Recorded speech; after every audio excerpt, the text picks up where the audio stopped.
Welcome, everyone, to this wonderful dialogue, which is. I'm extremely sorry. Just 1 minute. I would like to welcome everyone to this session on shifting norms for cyberspace. Today, we are having a discussion on cyber norms and cyber reality. This is one of the subjects which is globally discussed, although it is seen to be an initiative taken by the developed countries. We see that there has been a shift during the corona time, and we have started discussing more about cyber realities today, and also the notion of what cyber realities are and whether cyber norms fit into the context of the global south, which is the developing nations.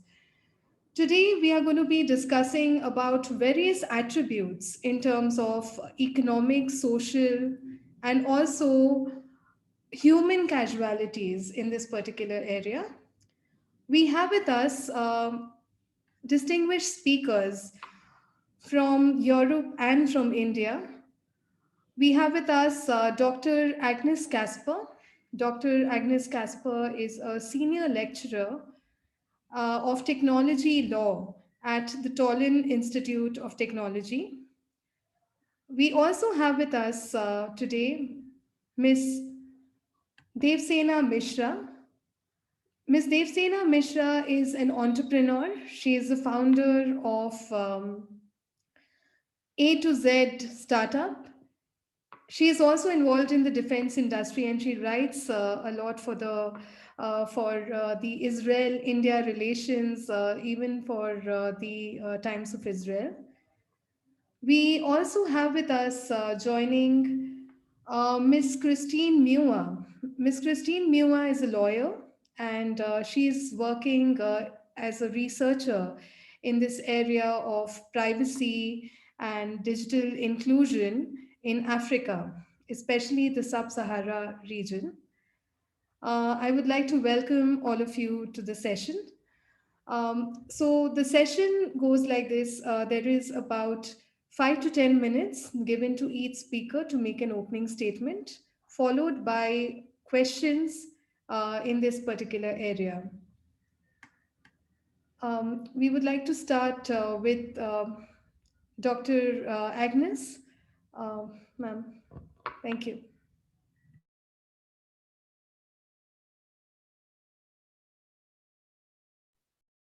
Ma'am, you're on mute. Thank you very much. Thank you very much, Anjana. Actually, maybe is it possible for me to share my screen or some slides, because I would like to show you some things if it's possible. I'm the host. Okay, so maybe I can actually. Let me see. This one. Please let me know if you can see this. Yesterday. Okay, so I prepared some slides for you, so to illustrate some of the ideas that I thought I would like to talk about when I was reading your invitation and you know the prompt that you sent us about what are norms and how important norms may be. And where are we in terms of finding the normative framework? Let's put it that way. So you can see that I have a pretty direct answer actually. That where are we now? When we're looking at how fast technology is developing and actually how law and the norms and normative frameworks or any kind of rules for that matter actually are following its very speedy development. That's normal actually, that we are lagging behind. Talk about norms, rules, laws, be it social norms, be it soft law, hard law, whatsoever. So technology is definitely developing way faster than the norms and rules are following. That has been like that, and it will be like that. There is nothing, special about that. Yet we are discussing these issues that, okay, how we should regulate behavior in cyberspace, or what is the acceptable behavior in cyberspace, how we should behave, what is the accepted conduct, what should states do, what should people do, individuals. Well, because they are posing the problem, of course. Yeah, there is nothing new under the sun. So in this sense, I would, when I was reading your prompt, I was thinking, okay, what do you mean by norms? Because norms can be many different kinds. There can be technical norms, there are technological norms, there can be social norms, political norms, there can be legal norms. What are we exactly talking about? And maybe I come back to my own topic, and I would like to distinguish between soft and hard laws, because this is the distinction that you see in international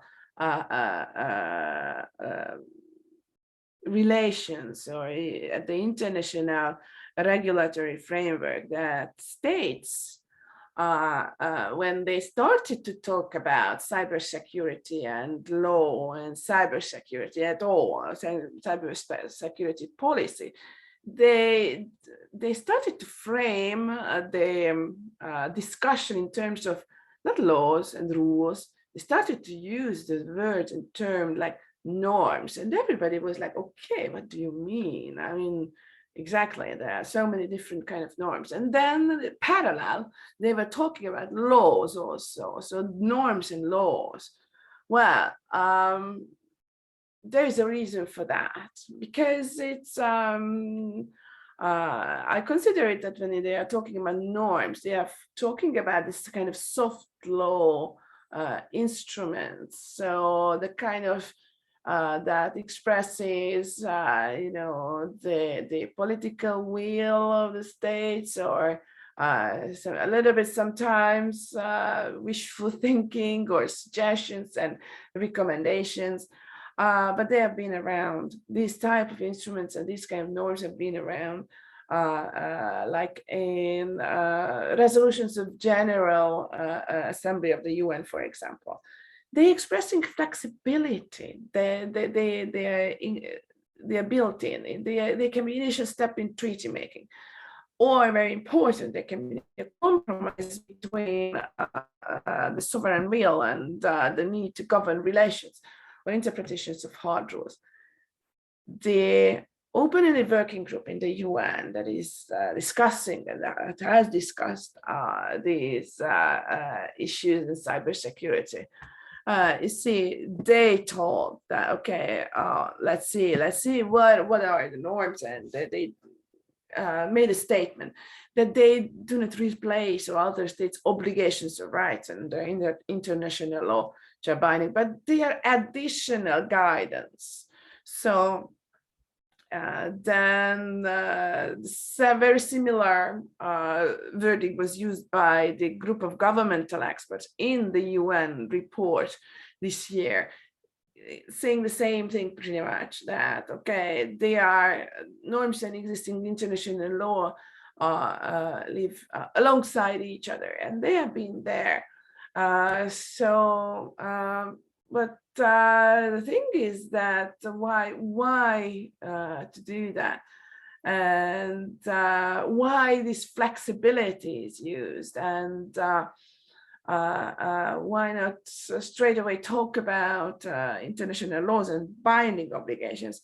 Well, there is, I think there is an interesting reason for that.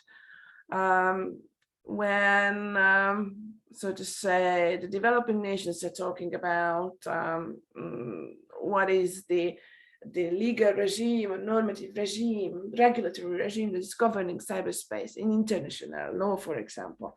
these states are saying that, okay, everything is there. All the rules are there already. Existing international law, the existing principles and norms, they are actually applicable in cyberspace. Why we need the norms is actually to interpret how these things actually apply. Think about, for example, use of force in international law. There is a very concrete international law about use of force in Article 2 of the UN Charter. That's basically there to outlaw use of force. Now, the question is that, okay, how does that apply in cyberspace? And this is where the norms come and help us understand the context. But the main position is that we have all the rules what we really need, just need to see how exactly they apply. So I'm asking these questions that those states who say that we need new rules, new laws actually, and saying that, okay, there are gaps in regulation, in international law, in international regime. Are these really gaps? Have you found any real gaps, or are they referring to some inconvenient constraints or inconvenient existing rules, such as those expressed in human rights conventions on freedom of expression, freedom of speech, and privacy, on due process and etc. So maybe are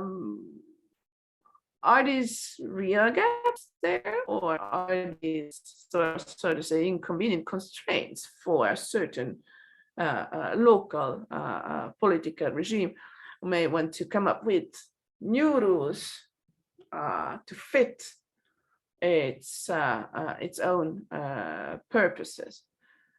So maybe at this point I give it back to you.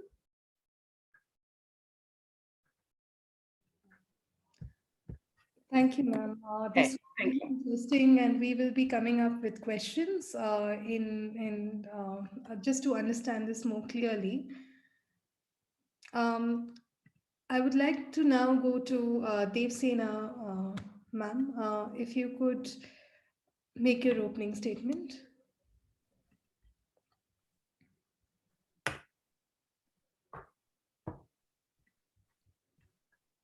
Ma'am, you're on mute.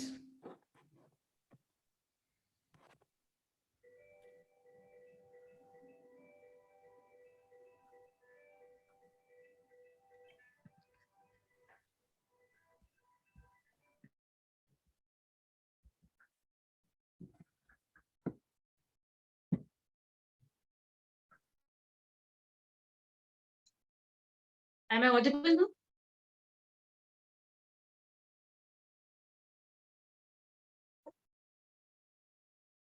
Yes, you're audible. All right. So namaskar to all of you, and congratulations to Team Cyber Diplomat for arranging such an interesting discussion. And I'm so glad to see that the fellow panelists are also women, because ultimately, if this is about the cyber norms, then who can better discuss this than the women, who are the biggest victims of the cyber crime and all the illegal, unlawful activities that are there at the cyberspace now. So I'm glad to see the panel as well. Now, before we start our discussion on the cyberspace and try to develop a shared understanding on the cyber norms, I think we must start by recognizing the fact that computer technology is indeed one of the most dominant technologies of our time, particularly from the last 2-3 decades. It started from the PCs, then came the era of internet, then smartphone, smart devices, And now we are talking about moving toward a new technological revolution driven by AI, big data, and IoT. So cyber itself is now the key force of almost all the major political, economic, industrial, military, and even behavioral transformation. When we say the word cyberspace, we all know that it is basically considered as an elusive concept. The person who used the term cyber for the first time, mathematician Norbert Wiener, in his book, Cybernetics or Control and Communication in the Animal and Machine. So the name of the book itself talks about a lot, the idea behind the cyber.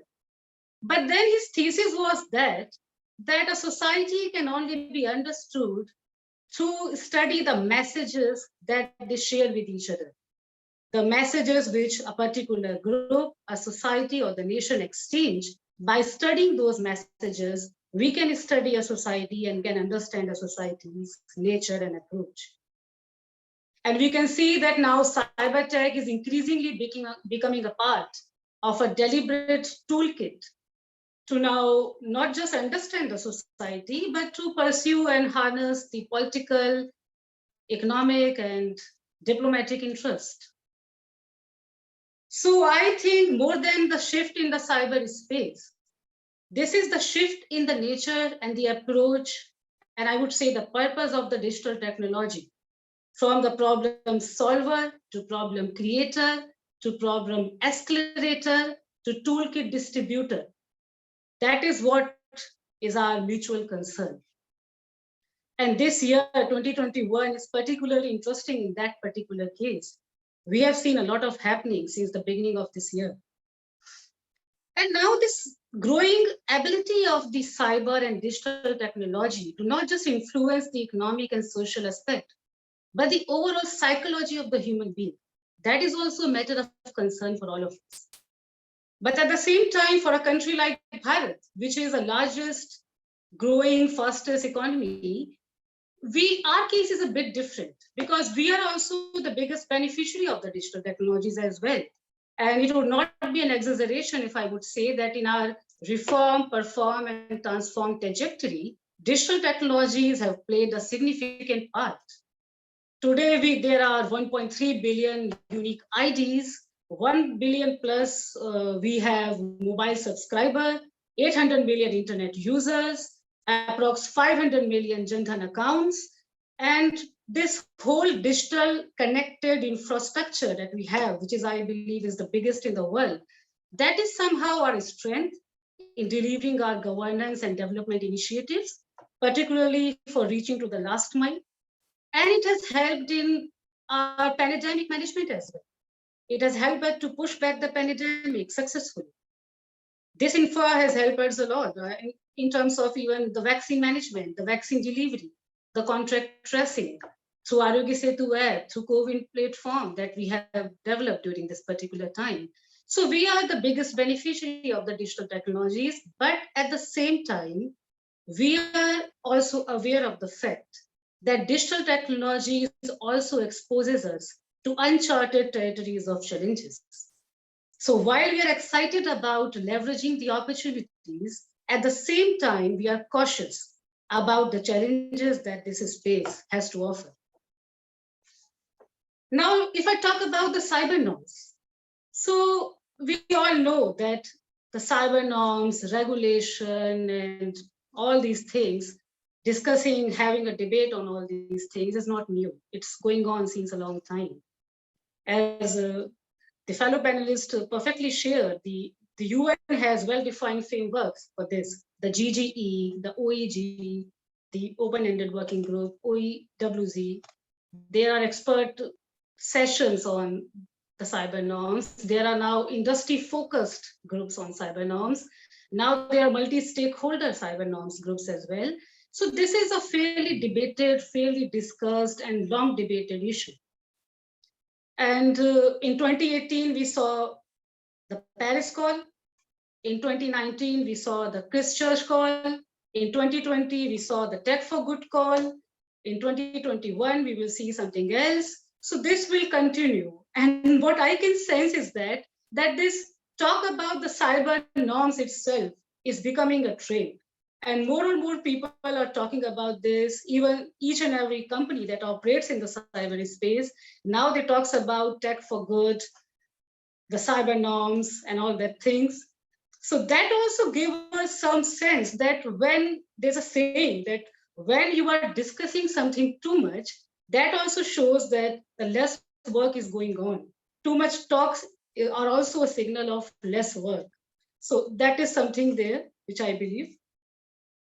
And that led me to recall a famous couplet of our famous Tamil poet and philosopher Sri Thiruvarji, who hundreds of years back wrote a very perfect couplet for this current scenario, and that suits to this current scenario on cyber norms.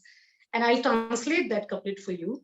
That says, undetermined efforts of any scheme are bound to fail, even if they are backed by men. So what is more important is the determination in our effort. And somewhere that determination is not that visible in all these initiatives, in all these moves that we see now in cyberspace. So I believe when we are discussing the cyber norms today, when we are trying to build a shared understanding of the cyberspace and the norms, we should try to build this common understanding, this global understanding, this shared understanding, because ultimately it is the understanding that matters most than the regulation.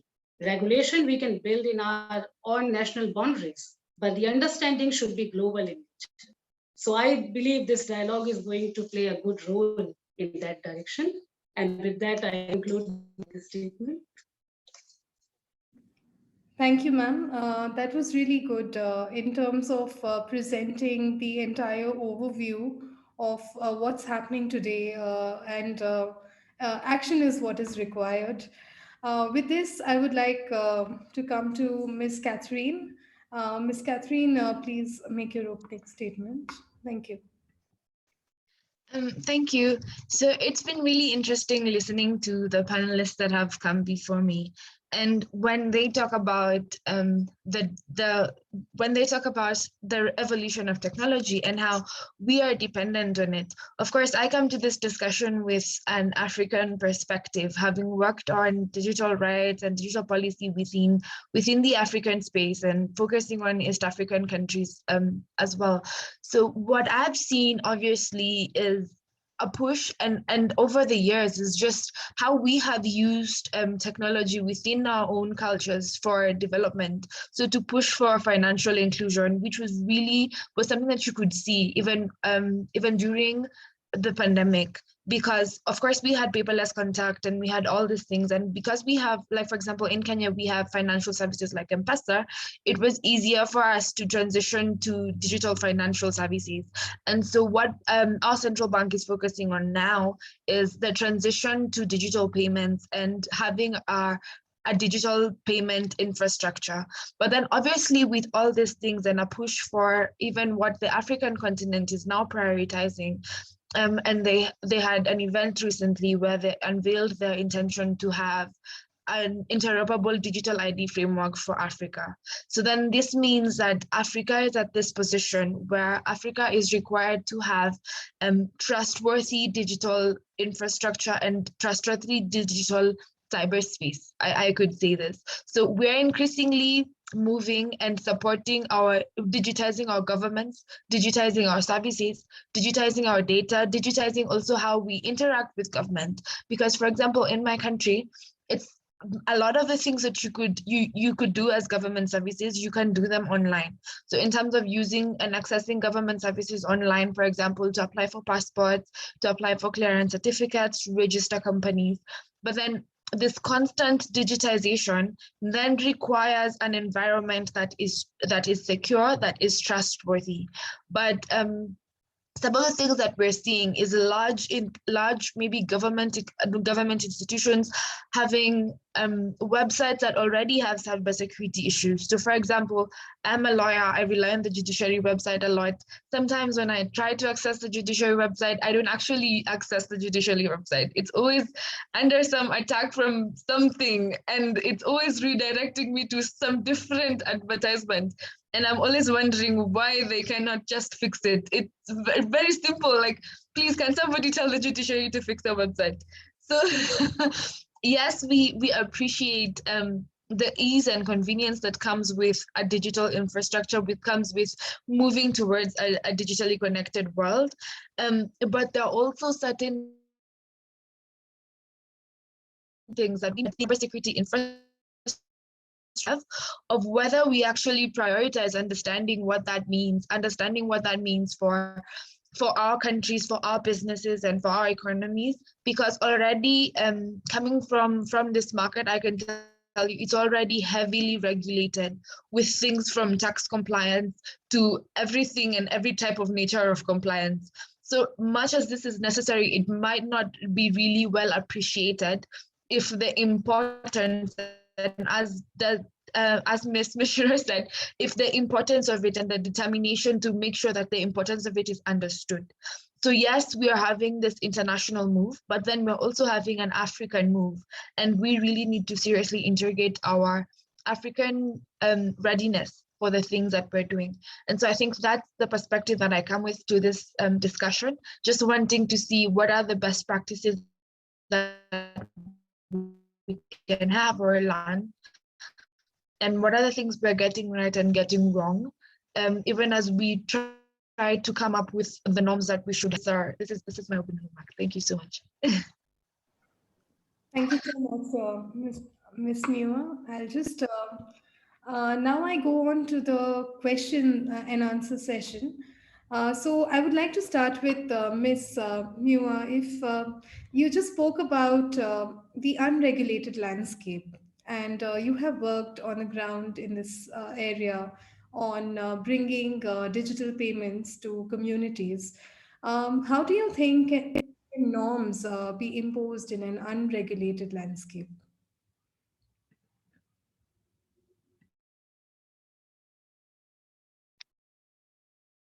Ms. Catherine?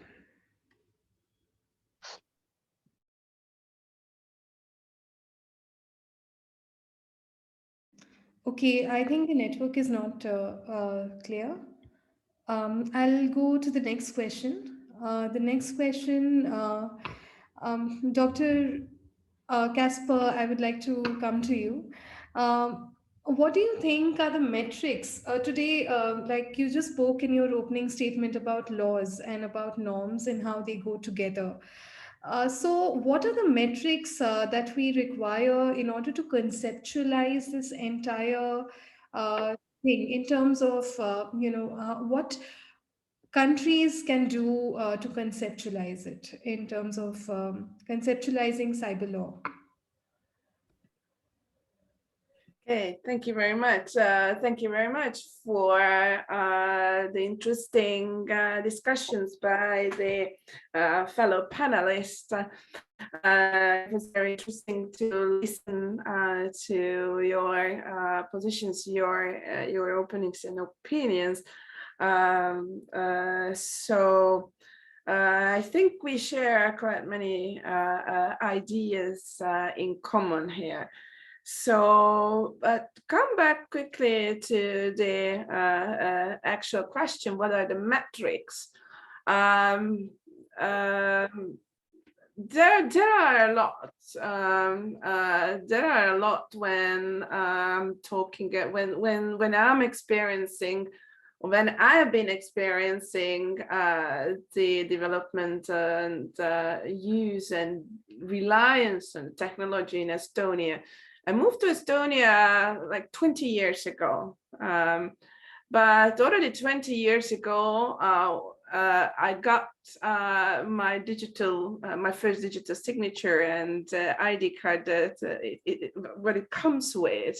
So in that sense, my life been made so much more convenient. And when I'm going back to my home country and I have to deal with paperwork and I need to go to some state offices, then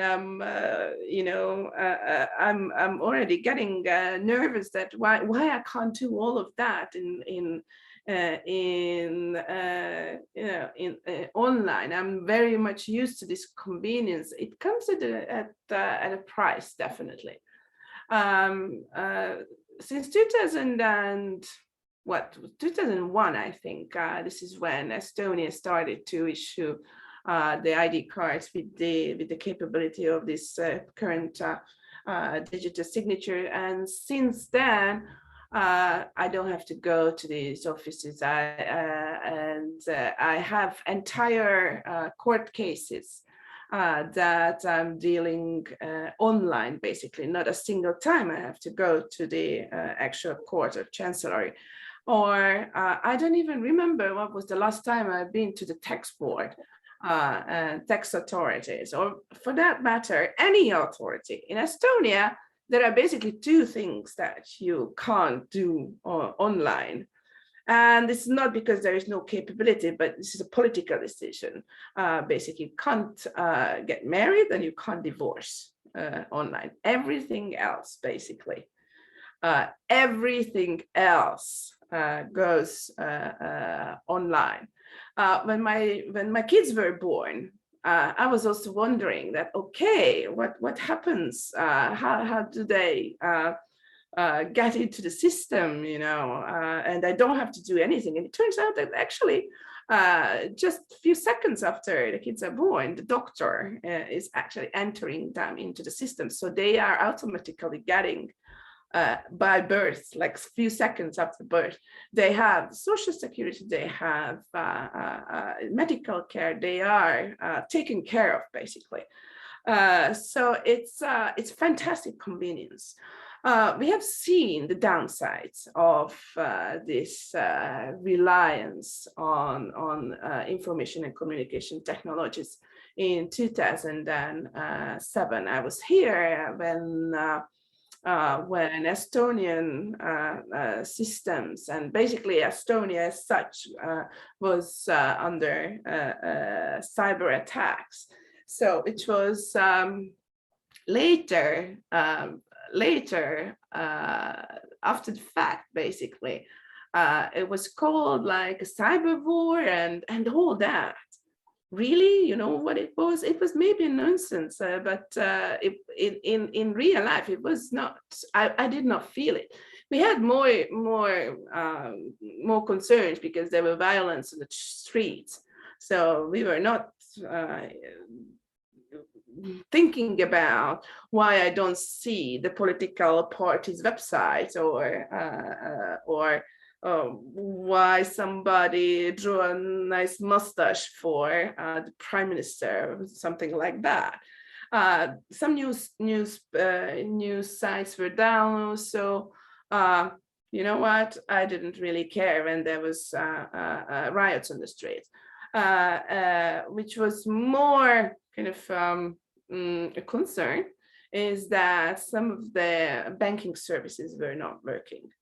But very quickly they fixed it. So frankly, all that sort of cyber war didn't really feel much of it as a citizen. But later we learned all about it, and we learned that it could have been way worse.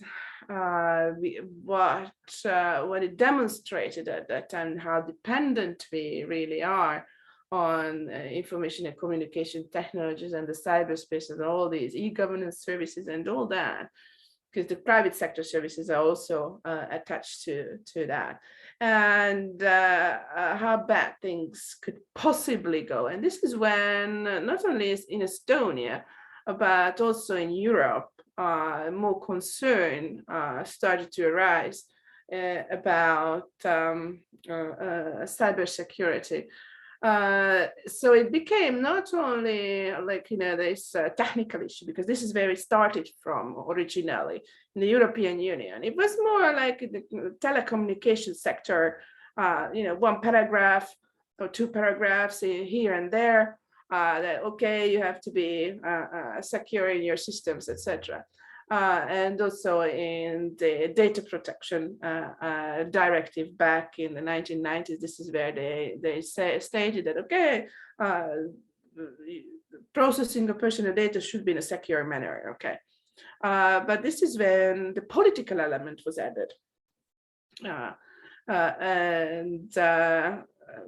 The Estonia's cyber ambassador called those times from 2007 to 2013 the cyber awakening, so that the countries in the European Union also started to understand that, okay, what's at stake, that this is our actual lives, this is our everyday lives, this is our critical infrastructures, this is our societies that and the functioning of our societies that can be compromised by the misuses.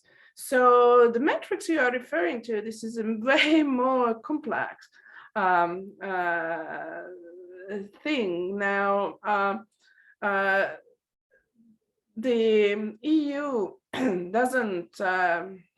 didn't have like a definition of what is cybersecurity, what is meant by cybersecurity, and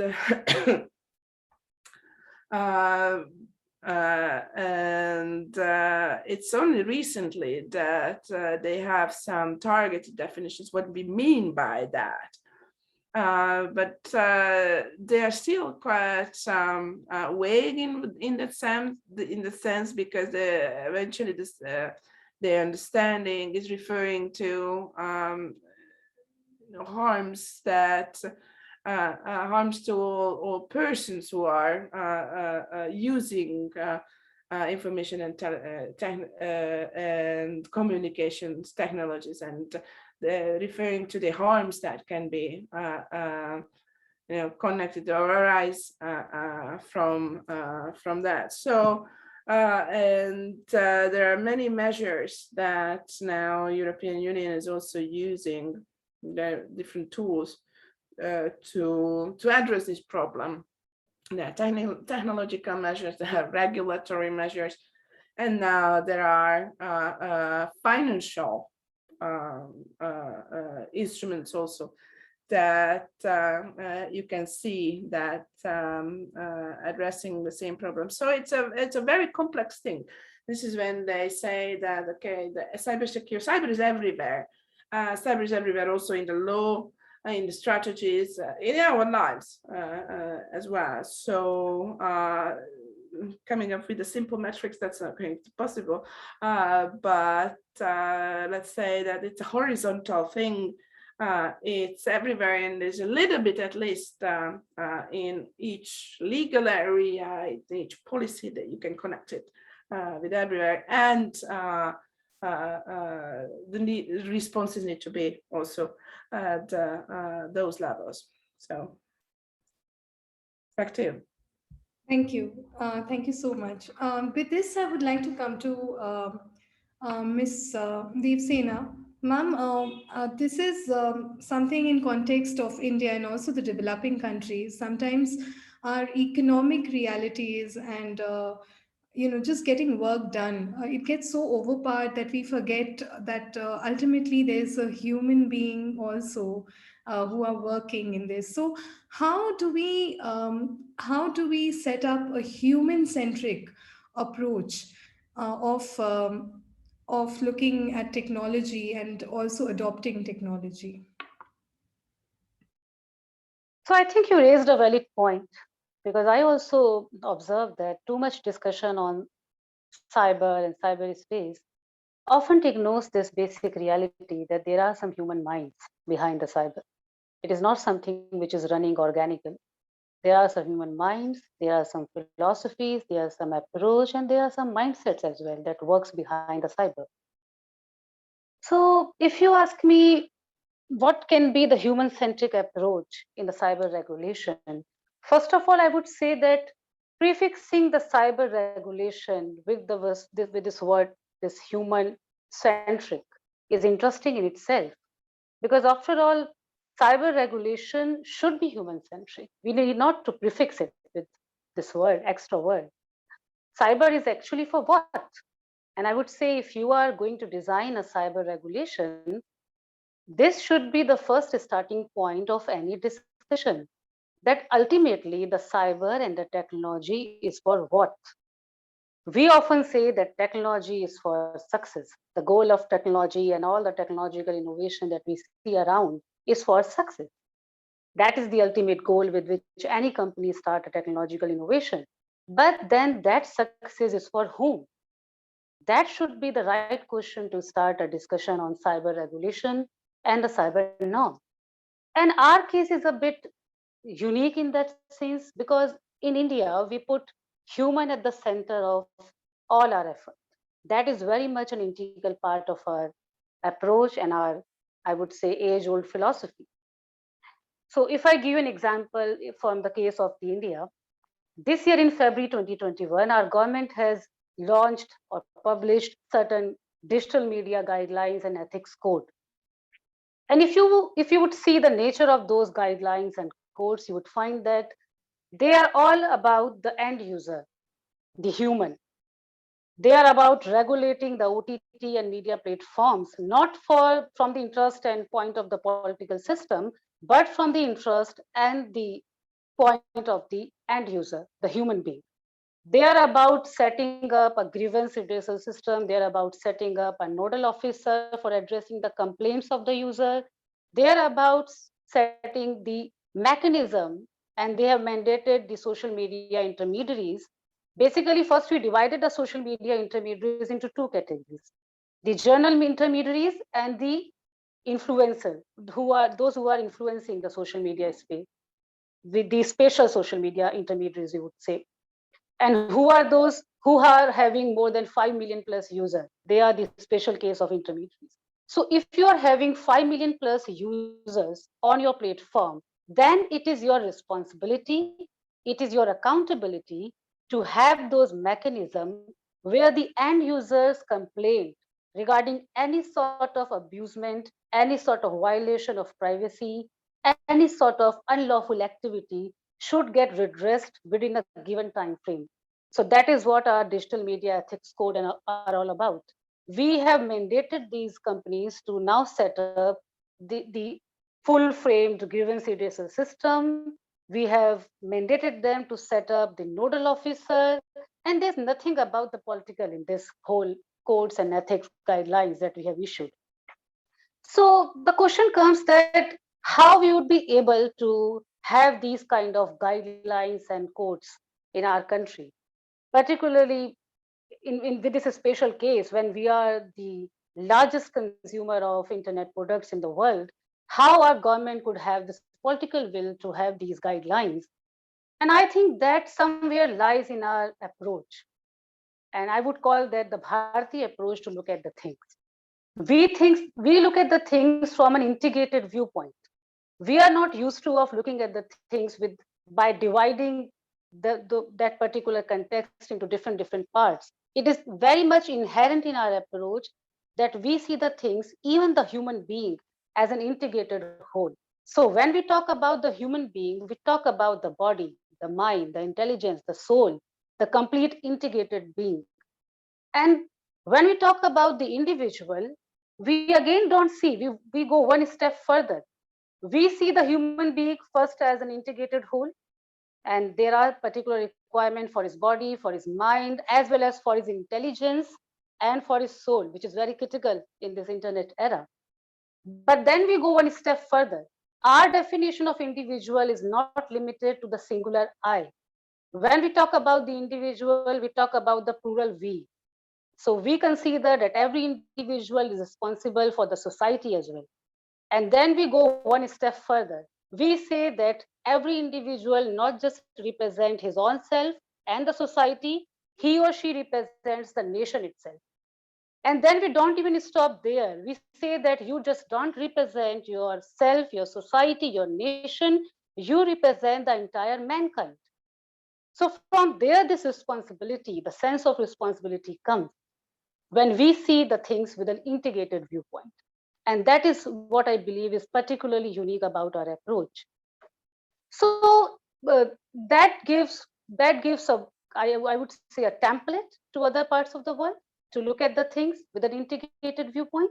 And if we would be able to successfully implement these kind of codes and guidelines, and in the coming days, the different kind of measures centered around the needs of the human, then they will become a success story for other parts of the world to replicate as well, I would say.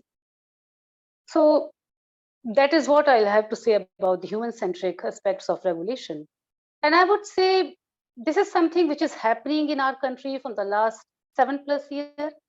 That's why our definition of collective efforts, inclusive growth, and everyone's trust, which we call in Hindi, Sabka Saath, Sabka Vikas, and Sabka Vishwas, does not just limit us to our borders. When we say collective efforts, inclusive growth, we also refer the world as one big family, which is our idea of Vasudhaiva Kutumbakam.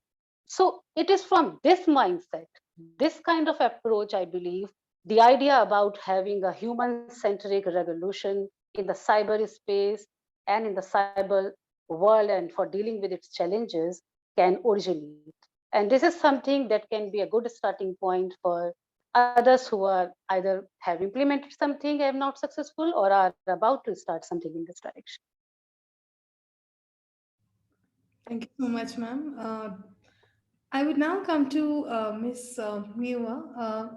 So we were earlier, like in your statement, in your opening statement, you spoke about the unregulated landscape, and your work is also in this domain of working for digital inclusion. And so, how do you think norms and regulations can be imposed in this unregulated territory?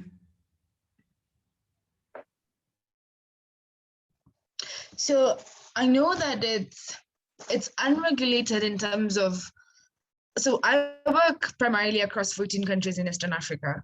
Some of them have actually developed some type of regulation for cybersecurity, and mostly in terms of Computer Cybercrimes Act or legislations. So there is an overarching framework within the African region called the African Convention on Cybercrime. However, the challenge is that although this has been has yet to be ratified by the number of countries, which is 15, that needs to make it that need to ratify it so that it can come into force and be used across the region as a standard for maybe cybercrime, because it does set standard for cybercrime legislation. But I think that what you mentioned about driving inclusivity is, number one, we need to look at what are the challenges already with the laws that we have, because if it was unregulated and we want to bring more people online, of course, that happens when the internet is safe and secure. But we have some type of unregulated, so the types of regulations that we have is regulations that outlaw encryption or try to outlaw encryption. And this has been done a number of times. It's useful in one way, or it's useful, it's okay, so there's one that outlaws encryption and another one that tries to outlaw anonymity. So for these things, they have a balancing act in that, in as much as you think they're good, or in as much as you think they create a trust framework, they then also turn around and inhibit on the exercise of other people of their rights. So for example, for anonymous populations, I know of a person in Tanzania who runs an anonymous whistleblowing site or anonymous accountability site on Twitter, and that only happens because they're anonymous. So when you have this trust frameworks, or you have this cyber frameworks that then for example, require the sharing of data between maybe platforms and government without judicial oversight, then that becomes a little problematic for things like anonymity and encryption that you're trying to protect. So in designing, when the situation is unregulated, you have more space to advocate for human rights centric norms that, as Mishra was saying you regulate for the entire society, for the individual, for everyone else. So in as much as we want a trust framework that promotes development, we also want a trust framework that secures rights. And so it's important to try and find a balance, although this is not very, of course, it's too much for one person to just be sitting down and considering all these different levels of things. And that's why I think it takes different sort of actors who have different interests. So in designing a framework, you probably have security experts, you have government, you have civil society, people who bring in different perspectives within the discussion, people who are advocating for different things, that then ensure that the final framework that you have is a framework that actually promotes trust. So I think that when the environment is unregulated, you have a lot of space to sort of design what it is you want, to design the human-centric trust framework that you want, and to ensure that it then caters for the human and the human rights within the human. So I think this is my point on this issue. Thank you so much, Ms. Muir. There were some really good points discussed in this session. One was also touching upon, I would say, analyzing this whole thing. There have been different levels of maturity in different areas, which actually dictate cyber norms somewhere. And I think also the approach, the human-centric approach, I think is also tailored around this. This was something which was my takeaway. Since we are running out of time, I would just come to the last part of this dialogue. And I would like to start with Dr. Agnes. Um, can you please make the concluding statement about what the takeaways and what your entire perception of this entire dialogue is? You're on mute. Okay. Yes. Yeah. Thank you. Thank you so much. Thank you very much for the interesting discussion. Sorry. I think all the panelists have emphasized very much very important points that, first of all, technology is there for a reason, and not in isolation. It's there to be used by humans, so it is serving a certain purpose. So that should be kept in mind also when we are designing any kind of regulatory or any kind of normative framework. So I think that's a very good point, that whenever there is regulation, we should start from the idea that, okay, what humans needs, what humans, how humans can be harmed by the misuses, and then think about those scenarios and regulate to make cyberspace safer, as well, human beings are using that. And the other point was by by the fellow panelists, that also there is a very important element, the trust, and of course security in overall, this is pretty subjective thing. If you look at it, security from what? So what is the threat? What is the perceived threat? So in order to secure something, or allow the government, for example, to secure its own systems, you need to trust the center. There needs to be a trust between between those actors. In Estonia, this has been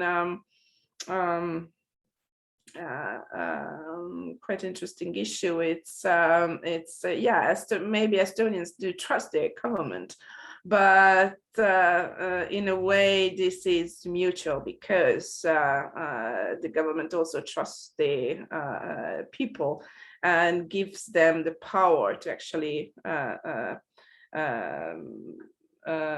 check what the government is doing. So there is accountability built into the system. So I can always check what happens to my data, who have seen my data, who have looked at and what kind of data about me in the government and why.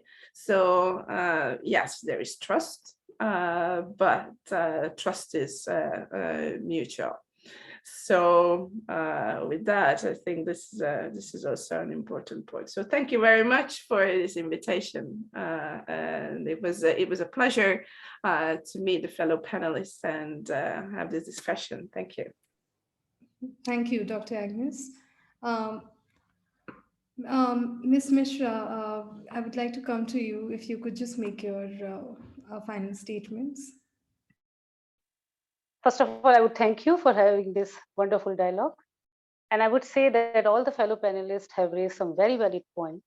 And somewhere we all have a common understanding on this particular matter, that at the end, the technology is all about the human.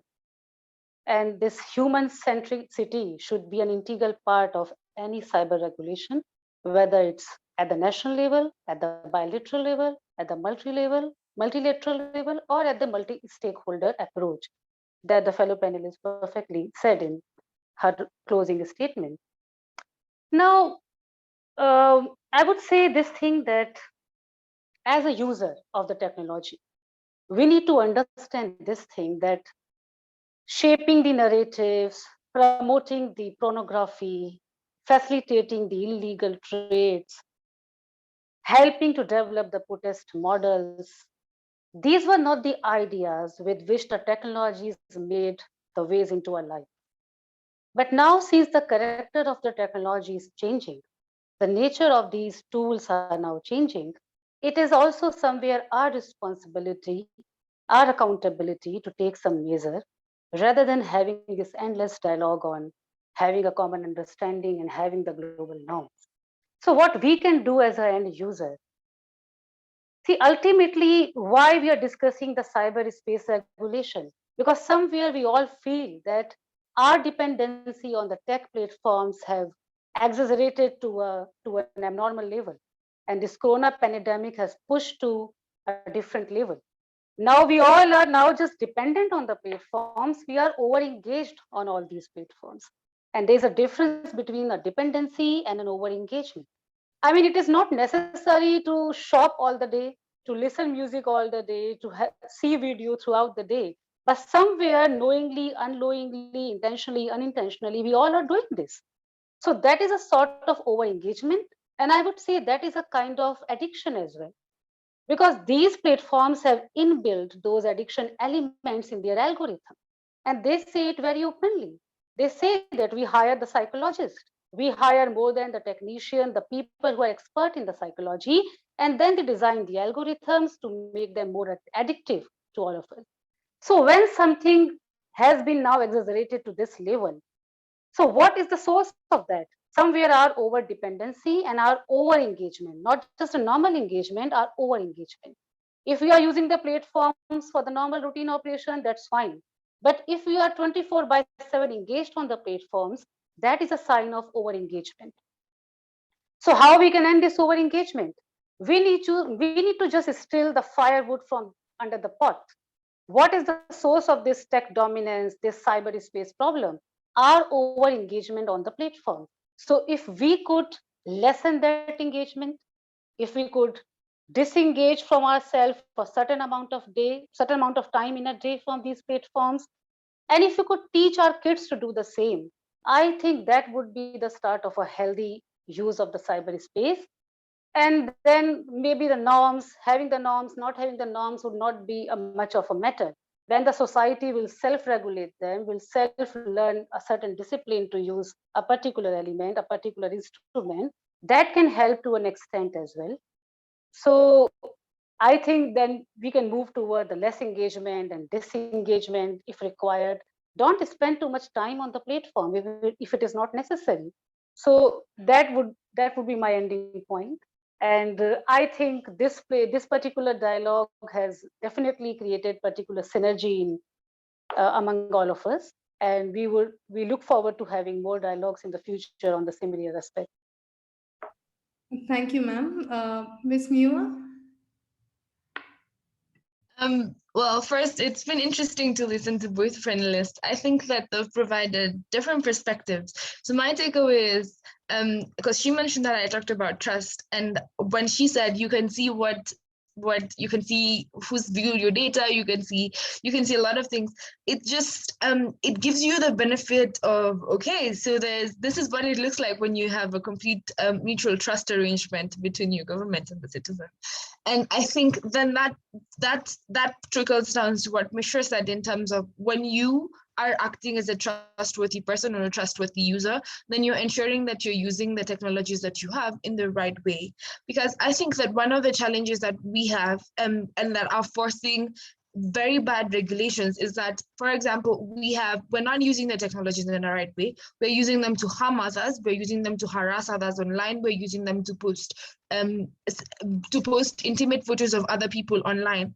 That is forcing us to regulate against this behavior. But then again, that regulation is not easy because you have to get the right words, you have to get the right definitions, you have to get everything right to ensure that today a person who decides to then come and speak out against something else is not affected by that same regulation. So yes, it comes from a place of user responsibility. And even as you try to regulate that user responsibility, it becomes extremely problematic because, like, for now, Kenya wants to make access to pornography illegal just because it might be abused or misused or negatively used by most people. And what that means is, if that means that the government has to have a way of actually proving that you were accessing pornography, which then means probably intercepting communications and has an over effect of what that means and creating trust and a useful cyberspace. So I agree with the panelist on the need for having user responsibility, on the need for having balance and multi-stakeholderism when it comes to regulations,